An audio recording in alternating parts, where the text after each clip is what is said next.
To say Mother Nature has been unkind to farmers and ranchers the last several months would be an understatement. However, few states were hit as hard as Nebraska, with not one but two bomb cyclones. The recovery continues there, but it is a slow process for both livestock and grain producers. The pastures are lush and green in Nebraska, but it masks the loss in the state's cattle herd from earlier blizzards and flooding. We're not really going to know the death loss numbers, I don't think, until it comes on fall when we start selling some of these spring calves.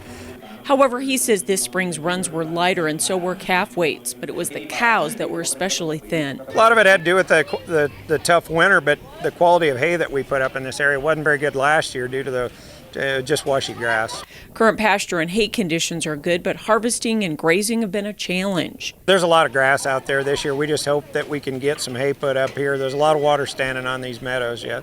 Surprisingly, grain farmers in Nebraska got most of the crop planted this spring, unlike much of the Corn Belt.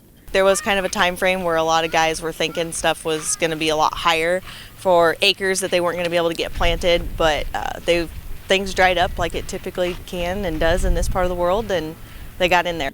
However, the season is still behind normal, so many farmers had to switch maturities. So we've got some shorter season corn, and corn will compensate a lot for even being planted later and in its growth.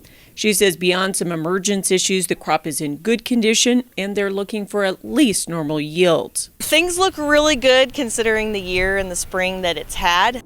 So now the crop is just in a race to maturity.